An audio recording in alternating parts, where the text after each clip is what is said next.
All right, so we're here today with SFU Professor Howard Trottier in the physics department. You are an astronomer by trade as well, I believe? So actually, I'm a particle physicist. Think Sheldon of the Big Bang Theory, only I'm not remotely as smart as he is, but I have better social skills. Okay, so this coming weekend then, we are seeing a lunar eclipse. So what exactly does that mean? Okay, so the moon goes into the Earth's shadow. And so as the moon goes through its orbit, progressively it'll get darker and darker. And so there are two kinds of shadow. There's a lighter shadow called the penumbral shadow and a darker one, umbral shadow. And you'll see that the moon will very gradually get darker and darker and then get much darker as it heads into the dark shadow. Big surprise is that it can turn colors. It can turn red if the conditions are right. And there are these fancy names kind of attached to this eclipse. So why would it be changing those colors? What kind of causes that? Right, so you think it would go completely dark since it's in the Earth's shadow, but sunlight can travel through the Earth's atmosphere and get bent in, sort of like going through a lens, refracted in and land on the moon. And so when the light goes through the Earth's atmosphere, it gets reddened.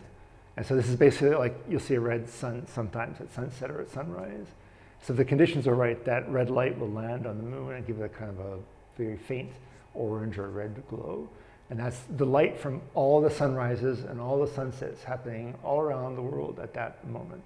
Okay, so here at your observatory, here at SFU, the Trottier Observatory, is there any plans for any viewing party for that, for this coming event? We will. So we're partnering with a local group of amateur astronomers, the Royal Astronomical Society of Canada. And so they'll set up telescopes on the plaza and the observatory will be open from 7 to 10. The best time to see the eclipse is starting around 7:30 when the moon will get noticeably dark.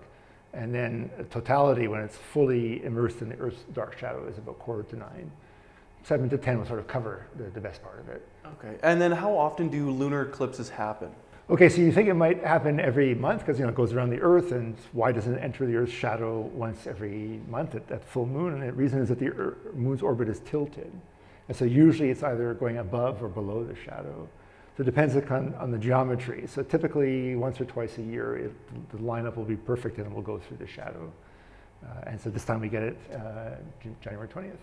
Excellent. Is there any other major points you'd want just the regular public to know about eclipses or the moon? Or? Okay, so to see by eyeball is really nice because you get the whole sky, and you have to be prepared for the fact that the moon might just get sort of a dull grayish color. The red is not always there. Binoculars are very good. Telescopes less so because you zoom in kind of too close and you don't see the whole thing. So if you have a pair of binoculars, that's really the best way to see it, that and by eye.